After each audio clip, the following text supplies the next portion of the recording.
I want to welcome everyone here and welcome this esteemed group of colleagues here. We've assembled a group of individuals from a variety of different perspectives, from pharma, from advocacy, from community oncology, from academic medicine, all who deeply care about genomics and how to apply it to patients, much like all of you. In this group, we'll have so many different perspectives. We'd like to hear from each one of them about a variety of different topics, but we're going to start with something broad, and then we'll narrow down on a few other topic areas. The first one is, and Dr. Patel, I'll start with you, but we'll get opinions from everyone. There's been a lot of progress in oncology over the past 2 decades as it relates to genomics. From your perspective, what's the most exciting thing in cancer genomics as it's applied to cancer care? So thank you for asking me to opine on that. I may need 2 hours to talk about it, but I'll squeeze it down in 2 minutes. The most exciting things in genomics that actually helps me looking at what's coming is, number one, the capacity of genomics of addressing disparity issues. It has the potential to democratize access to care across the globe if we make it easy enough. Second is it helps me to find what treatment will work, what will not work, so I may be able to select patient for treatment. Third thing would be, hopefully when MRD matures, I may be doing a lot less scans, which again, it is kind of arduous process. And fourth is again, kind of, knowing the prognosis and predictive analytics. So I'm really excited to be part of the cusp. I turned 60 last year. I'm looking at the last quarter of life, and I hope that when I leave this world in physical body, I'll carry some of this sense of gratitude that what I could do for my patients. On to you, Lucio. Thank you, Kashyap.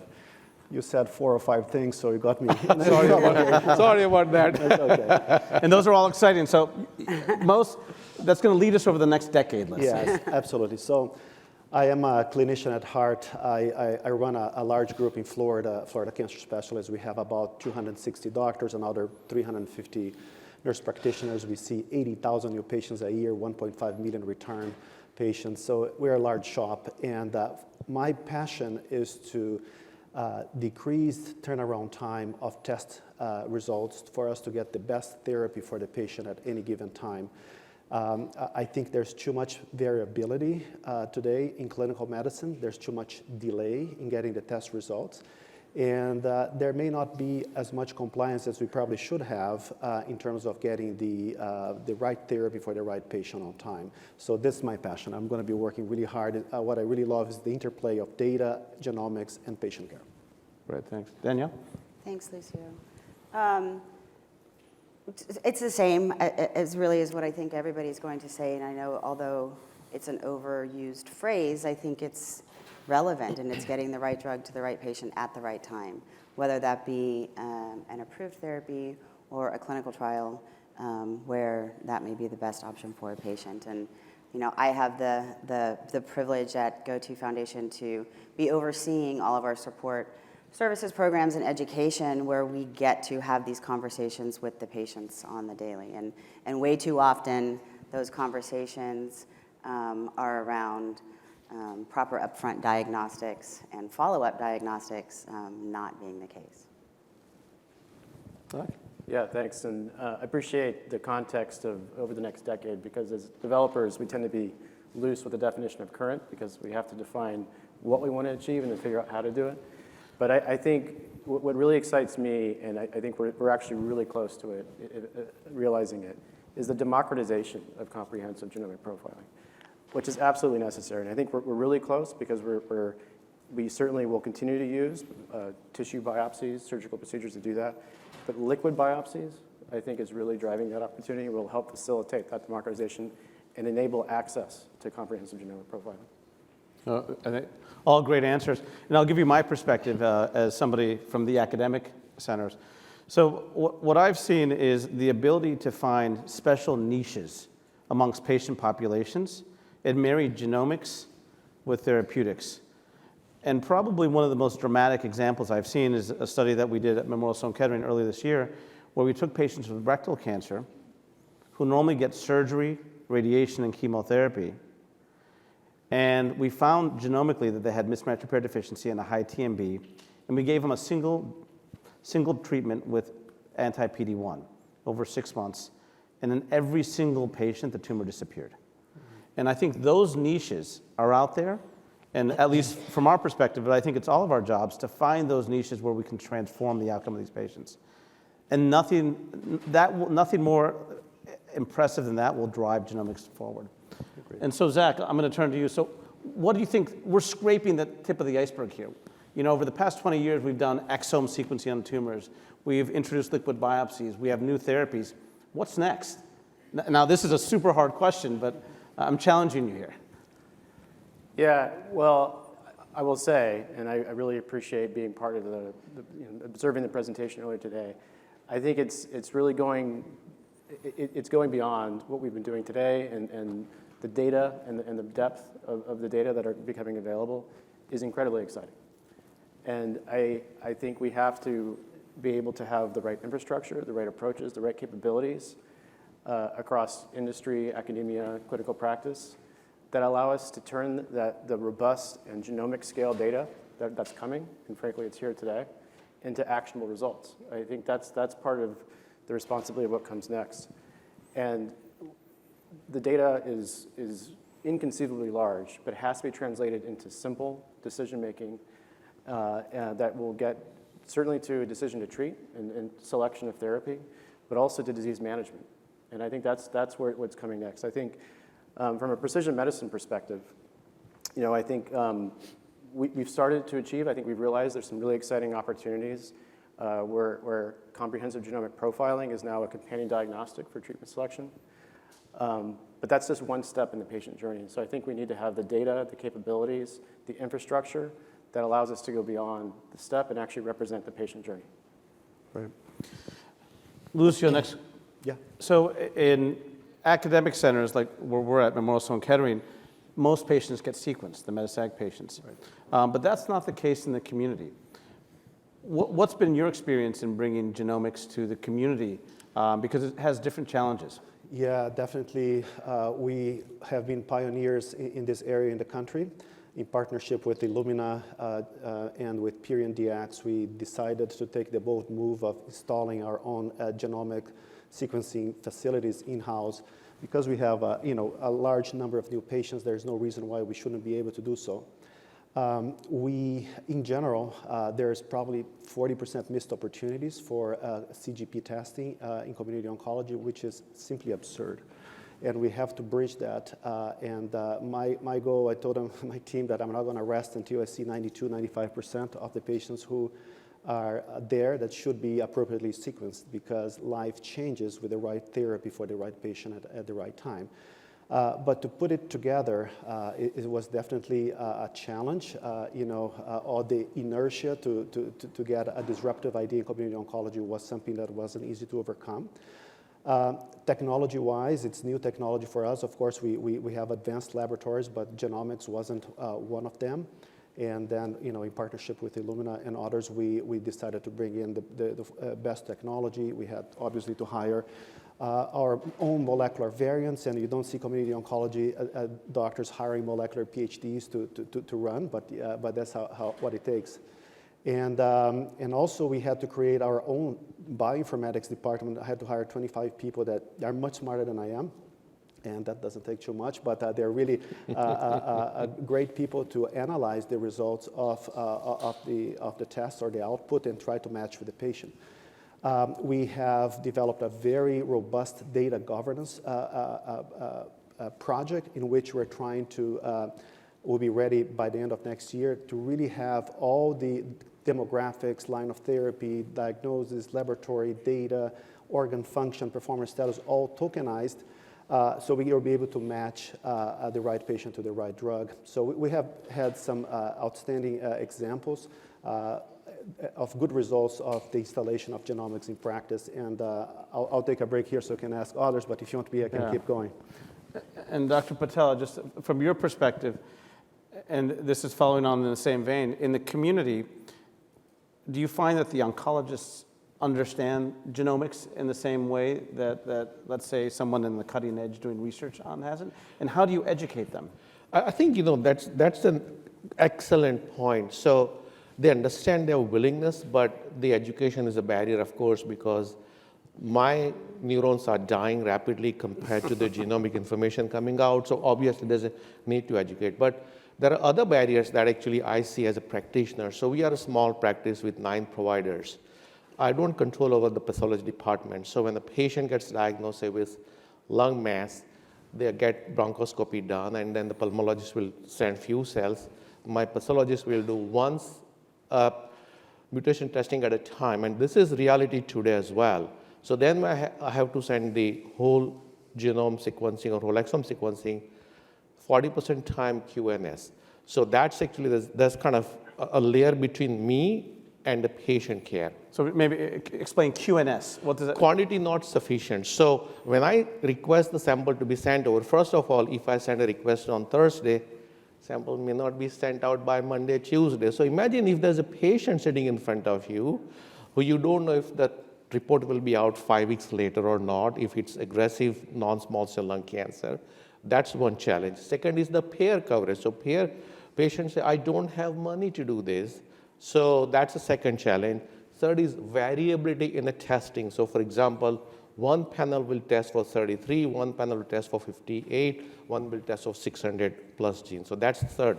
What we did to circumvent challenge, like Dr. Gordon, is that I reached out to multiple stakeholders and 2 labs, Semaphore and LabCorp. They really work with us. Established prospective real-world outcome registry with projected accrual of at least 30% underserved minority population. And we were able to bring up our testing rate from 37% in 2020 and before to almost 75%. I do want to reach to 90-95%. I think we'll make it happen. So we started a special program called NOLA, No Left Alone. And NGS testing is one of the part, and it's achievable, but I had a full set of dark black hair when I started that, and look what happened.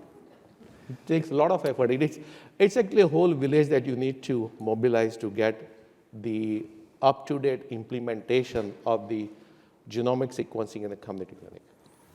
So what I'm hearing from both of you is that if turnaround time is critical and sometimes tissue is not sufficient, Right. so maybe liquid biopsy may be a solution there. Right. But Danielle, do you want to make a comment or do you want to turn to your? I just have a quick comment. Part of your question was whether or not healthcare providers in the community setting always understand the utility. And I would say from my perspective in the lung cancer space, the answer is not enough. Yeah. So even if they've done the first couple of steps correct, they've got sufficient tissue and they've sent it out, then the report comes back and they're like, now what do I do with this? Right. So it's still a big problem, particularly in the more rural settings. Yeah, what we're doing about that, I think it's important. You hit the nail on the head. We definitely have to help the general oncologists out there. We take care of 75% of the cancer population in the country. And we don't have the luxury of sometimes dedicating ourselves to one type of cancer. I wish I could. We are creating, we have molecular tumor boards, for instance, that we run in the clinics all the time. We created digital libraries where we park molecular results and molecular teaching moments for the physicians to get access to.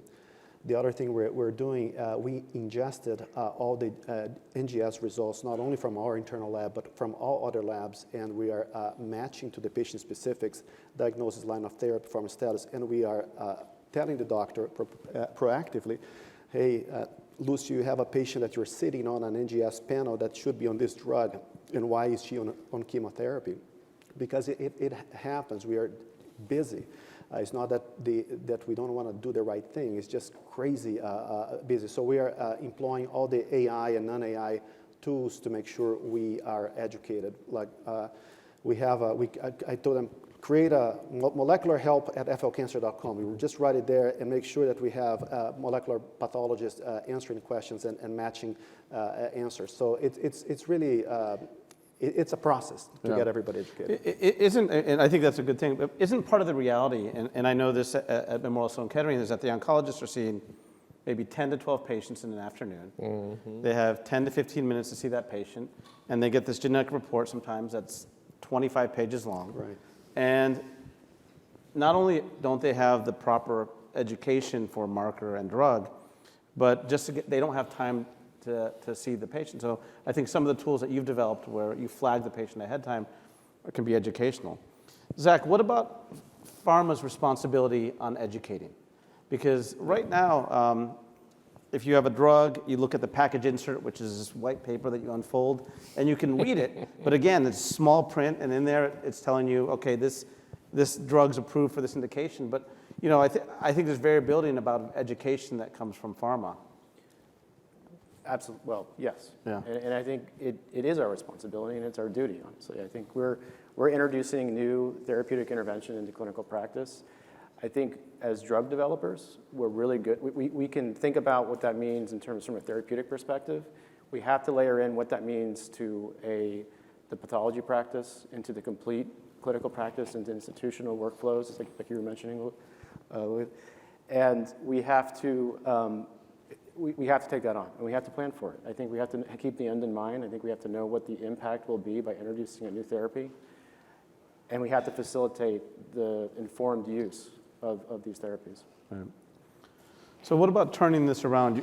You've heard somewhat of the perspective from the doctors, some from pharma, and researchers, but what about from the patient's perspective? Danielle, there's a lot of news about all the excitement around genomics. Are patients asking for genomic testing? Yeah, so it's interesting. At GoTo, we have a helpline for, just to give one example, with a few thousand people calling through a year. And as we survey these people and talk with them and take their information, roughly 72% have already been tested, which is the good news. The bad news is the 25 plus that haven't even been able to have the conversation with their physicians about it. So it's sort of a yes and no. I mean, the ones that have had these conversations with their healthcare providers are excited to learn more, and we serve as sort of an extension of the healthcare provider team to help educate the patients so that they can have these informed decision-making conversations with their physicians. But like I said, the 27%, and again, this is just in lung, and 27% in lung is a big number. There still is a challenge just around awareness and understanding, again, both from the healthcare provider and the patient populations. Really interesting, and I think that it's a very dynamic process, but I think what we're learning is there's still a lot of untested patients, and there can be a lot of value there. But moving on to another topic, which is research, and Zach, I'll start with you again. What are really the desires for the next steps in implementing and helping with clinical research, genomically enabled personalized medicine? Yeah. Well, I think one opportunity that's key and gets to an actual, I think, obligation as sponsors of clinical studies and clinical research. When a patient enrolls in a study and donates or gives us a tissue specimen or a plasma sample or a urine sample, it's our obligation as a study sponsor to make sure we are maximizing the information and data and insights that can be derived from that sample. At the end of the beginning of every sample is a patient that deserves the right treatment. I think what we can do in return is leverage the tools, the broad scale information and data that can come from comprehensive genomic profiling, and that will better inform certainly the execution of one study, but then also accumulates information to determine what's the next actionable target through therapeutic intervention. I think it's broad scale. I think it's meeting our obligations to patients. And fundamentally, I think it gets to a patient-centric approach that allows us to conduct scalable research that's realized at the patient level. Right. Lucio, what about doing clinical research in an academic center is one thing, but what about genomically enabled clinical research in the community setting? Yeah. That's a whole different ball of wax. Yeah, different animal, Luis. Great question. Well, we all know the accrual for clinical research is atrocious in the United States as compared to Europe. 10% is a fair number. Probably community oncology is probably on the 5%, 7% in a good day. So we're running way behind. And of course, we can blame on the exclusion criteria, but it's not the game we should play. The game we should play is the one that we know our patient population by really understanding the data and what type of patients we have, diagnosis, performance status, laboratory function, lines of therapy, and of course, the genomics, somatic and germline. And then we be able to go to pharma, say, we have this population for your patient or for your drug, so that's what we call just-in-time clinical trials. So we could be in a position, as we get more organized with the data and genomics, to go directly to pharma companies, hey, we are able to get this just-in-time trial because the population is ready to go. The other way that we plan to enhance... So why don't you pause there a little bit more? Yeah. So let's give an example of that. So a patient, do you have an example? Yeah. Yeah. So we have a very robust phase 1 unit. We have about 60 phase 1 phase 1 clinical trials at any given time. For instance, we can tell based on our population analysis that we have, let's say, 70 patients with a KRAS mutation in non-small cell lung cancer. We actually did that. So we were able to tell the company with sotorasib that the drug is available, therefore we could have this trial run in our facilities. So this would be several examples we have done with skip MET inhibitors in lung cancer. We have done with so many others, renal cell, hematological malignancies as well. So you identify the patient population, and then you're able to go to pharma who has a study. You can open this immediately, and we have the patients ready for you. We're able to go to pharma or to our site management organization to bring the trials to us. And just so everyone, so phase 1 is, most of you probably know, is when you're testing the drug in the first time in humans. Right. And so these are the most high-risk studies, but oftentimes the most promising. Yeah. And I think just to add on to what Lucio was saying, a lot of these patient groups, particularly the more educated ones, are convening and starting their own mutation groups, which is, I think, it's got its pros. And we had a conversation in the green room before this about how any one of Lewis's questions could take us 3 hours to answer, Yeah. but I think it's a good thing, especially for things like this, because as new patients are diagnosed, they're searching out based on their biomarker status, connectivity and likeness. So are they actually creating Facebook groups about KRAS G12C? They're creating their own 501c3s, yes. Yeah, that's amazing. And kind of going back to the patient perspective, my experience has been patients are skeptical about clinical trials, even when everything seems perfect. What's your perspective on what patients feel about personalized medicine? Because that's another layer of complexity under the clinical trial. It is. I think you're absolutely correct that there is still a stigma, if you will, associated with clinical trials and patients being fearful of them, not understanding that it's no longer their grandfather or great-grandfather's, study design.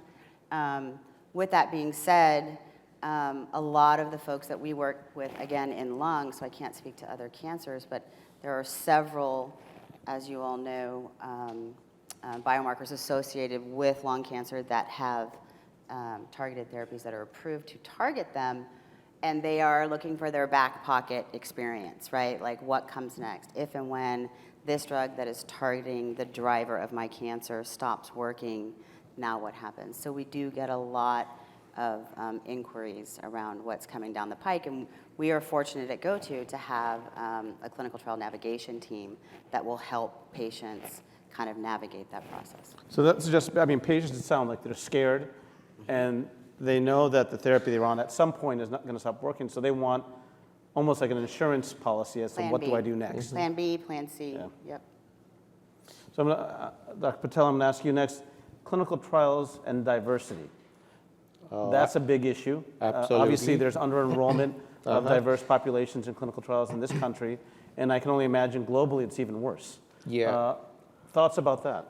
So, we need to take like the panoramic eagle's eye view instead of lion's ground predatorial eye view when we want to solve the problem.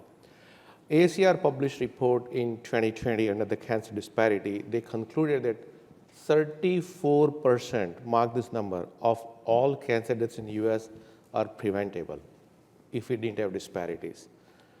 access to trial and access to testing are the two things that they highlight very strongly. So there's a huge role that not only in the rest of the world, here we have to play. When you look at the genome-wide association studies, a group that tracks all the human genome samples analyzed for the healthcare purposes, they found that by 2018, out of 35 million plus human genome samples analyzed, 80% belong to Northern European ancestry, while that population is less than 10%. African American roots were 2%, Hispanics were 1%, and I think rest was the Asians. So there's a huge disparity in genomic information. And why it's important? It's important because in next 10 years, what drugs are going to come will be based on these mutations. And biologically, we all are different in this room. Asians, Africans, Hispanics, anybody else. And then the studies have shown, for example, trastuzumab, the drug that's used to treat HER2-positive breast cancer, has 200% higher risk of cardiotoxicity in black women. Clopidogrel does not work in Pacific Islanders. So going back to importance of the genomic CGP, I want to include even the germline and also the pharmacogenomics. All of this has to be completely revamped. Going back to President Obama's conclusion yesterday, saying that he wished he could have a chance to revamp the whole healthcare system, I feel that instead of going for PKPD, we need to look at pharmacogenomics and pharmacogenetics, because PKPD is a 50-year-old concept. It doesn't hold true anymore, in my opinion. When you select people with 25 BMI, I would not qualify for clinical trial for that. So there's a selection bias, there's a structural bias, and this all leads to those over 200,000 preventable deaths. So by the time this conference is done, 3,000 Americans may not wake up from the sleep for something that could have been prevented. So clinical trials, access to clinical trials, and access to comprehensive genomic profiling that includes pharmacogenomics, that includes germline testing, is a critical to address global healthcare disparities and in America. And I feel that evolution of the liquid biopsy, I feel that that will become a true democratic solution that will reduce the turnaround time, that will reduce the anxiety, that will help us prepare biobank from the Buffy code that stores the information. And if you remember, Genomic Health company, the whole company came out of retrospective data and tissue collected out of NSABP. I think that was the study. And they were able to, predict using the Oncotype DX with the analytics. So I feel I'm excited, but also I'm concerned that if we don't do it right, 2050 as a report will say that there are 50% preventable deaths if you don't do it right. Back to you, sir. Yeah, no, I think those are important points, and I think we have to use many tools as possible to increase the diverse enrollment in our clinical trials and our general studies.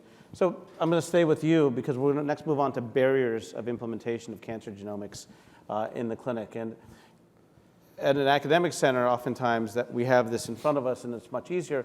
What are barriers in the community setting to implementing genomic tests of all types? You mentioned the Oncotype DX, but we have so many now. We have risk assessment for germline sequencing. We have genotyping for treatment selection.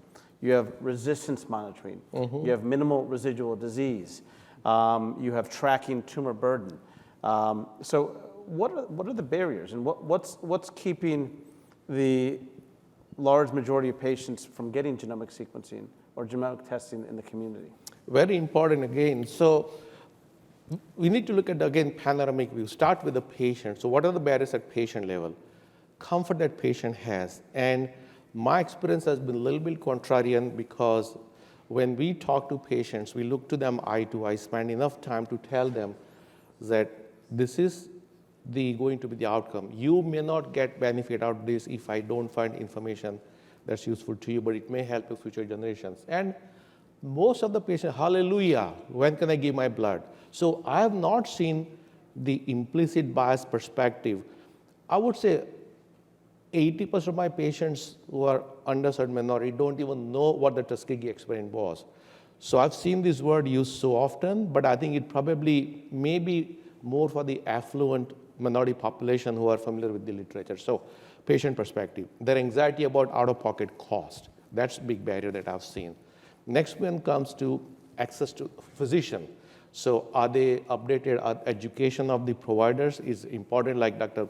Gordon just said, that he's been trying his best to create molecular tumor boards for the others to learn.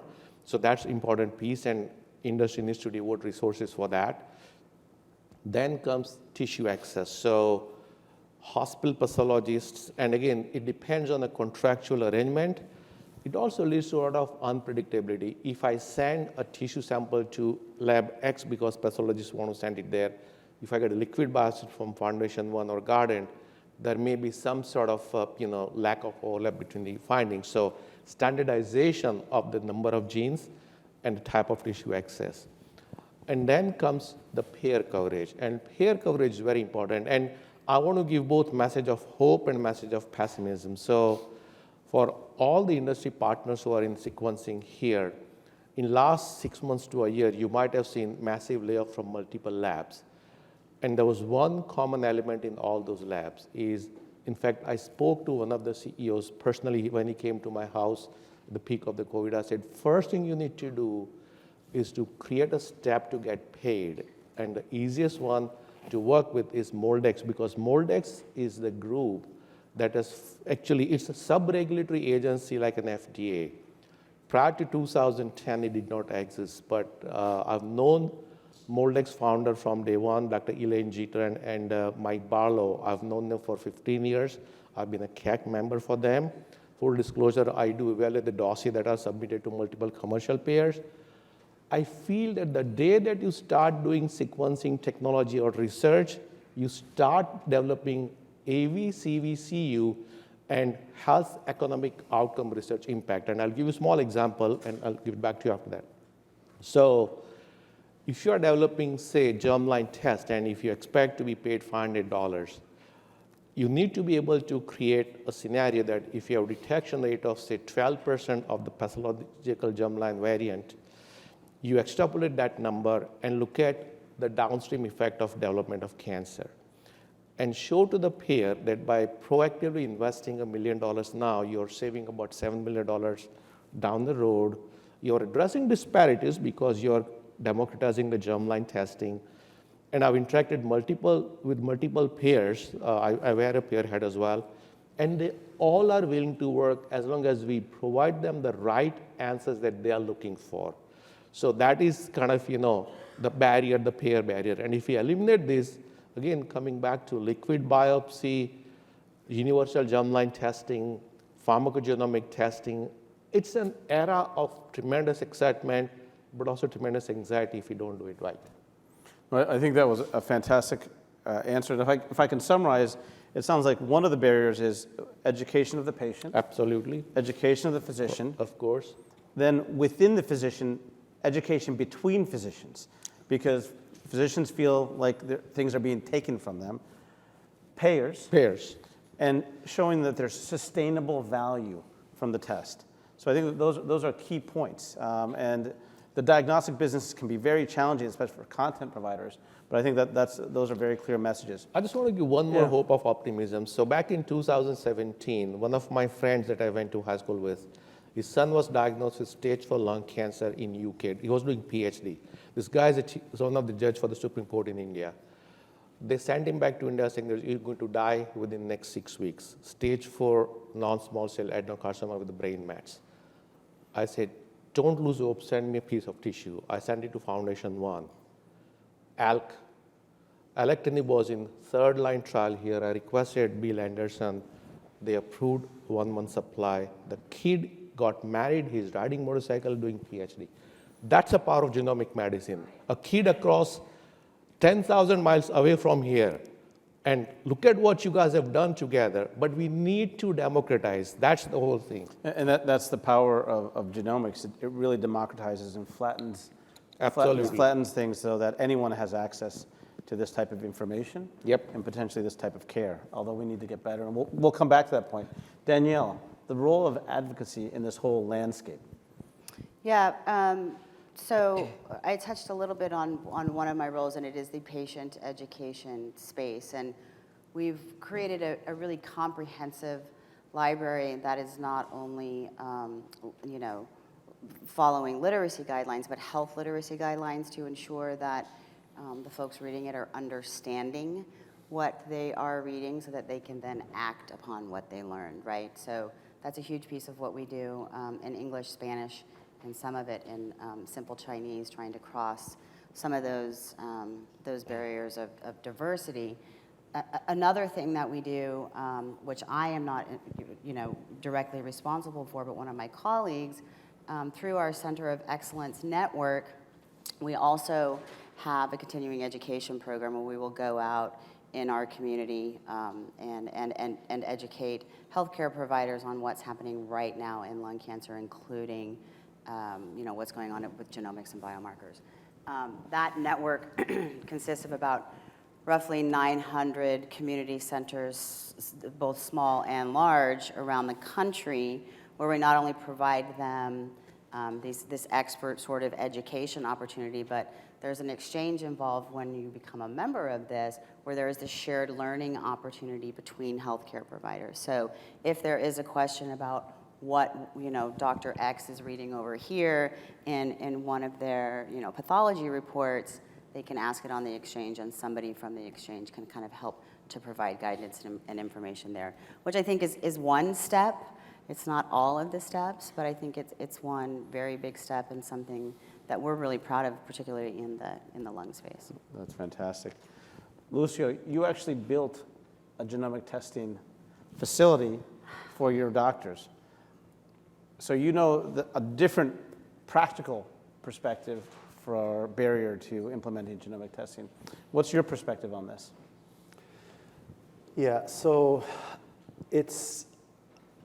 I think the big picture, I am tremendously bullish and optimistic that we'll continue to do very well.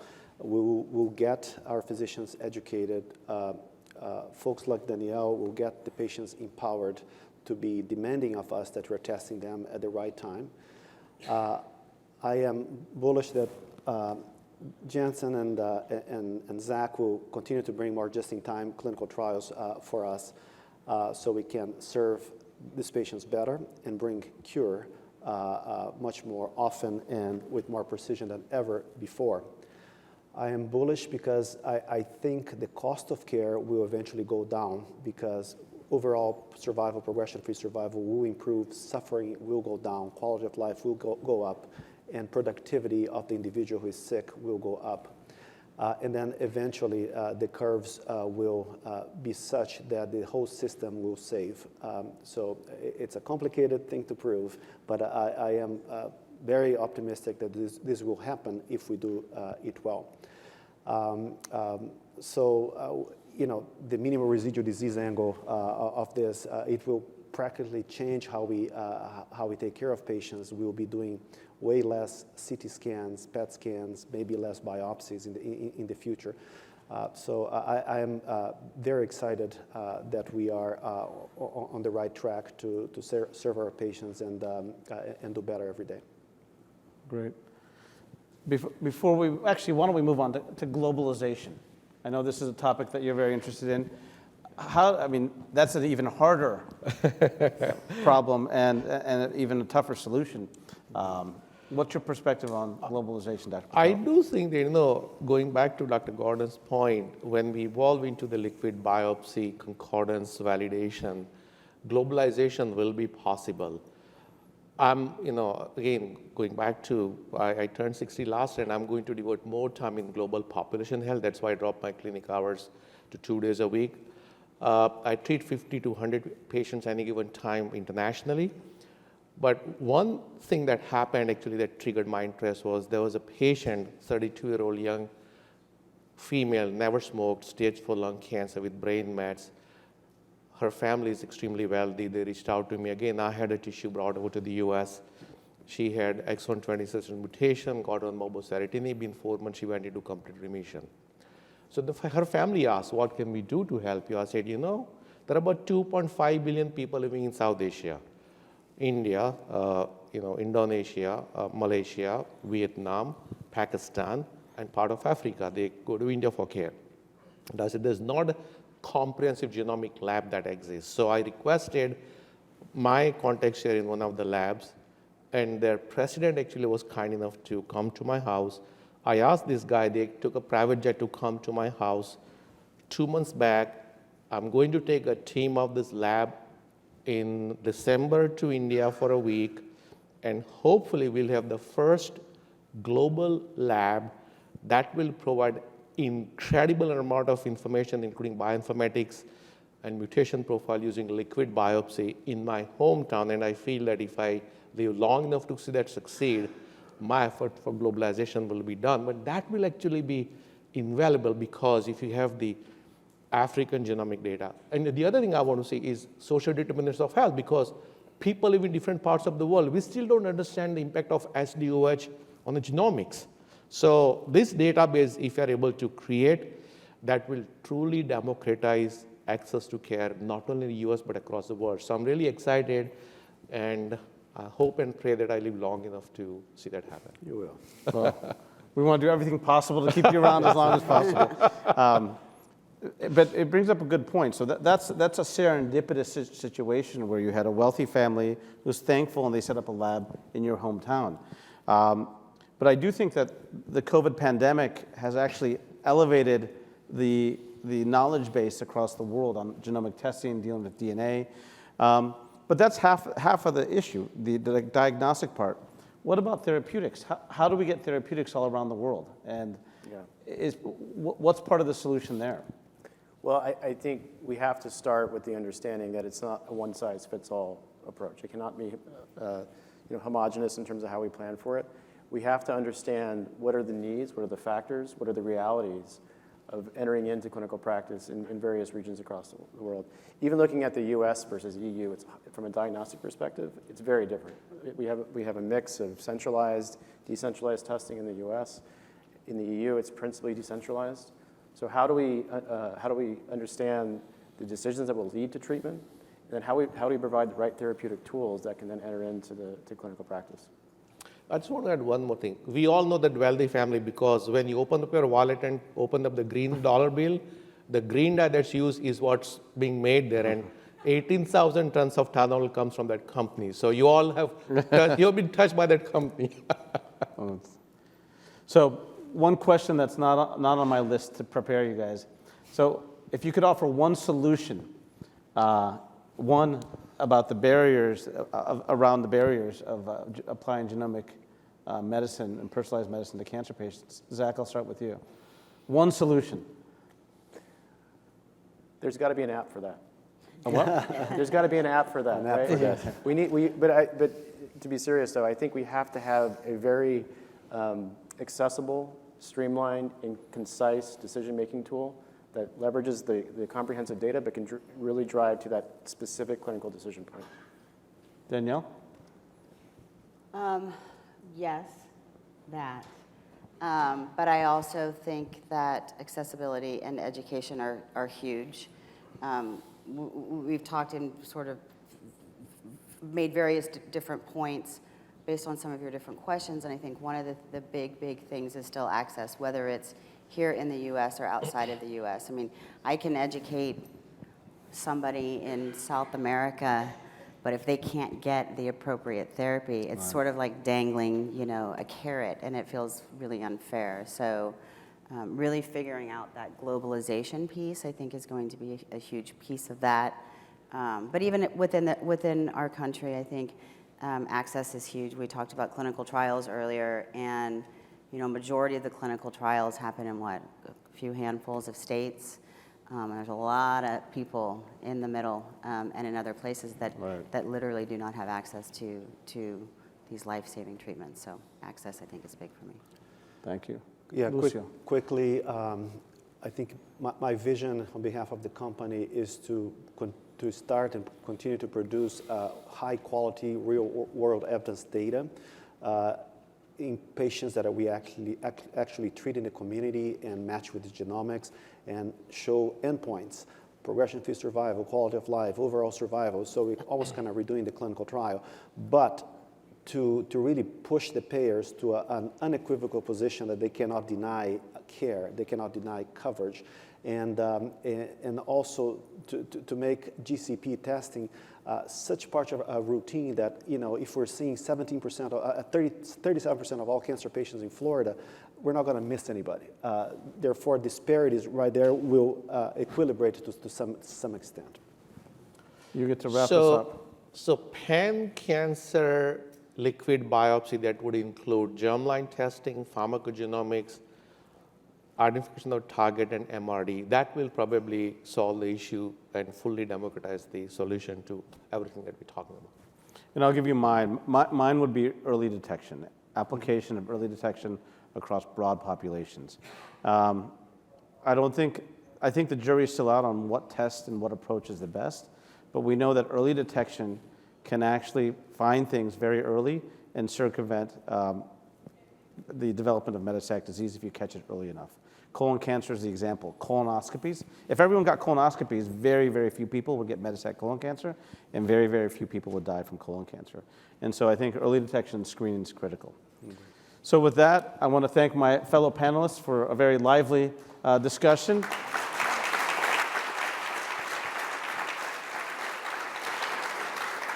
And I want to thank all of you. And keep doing what you're doing. We're making unbelievable rapid progress. And I think in the next 5 years, we're going to see even more exciting things than we've seen in the past 10 years. Thank you.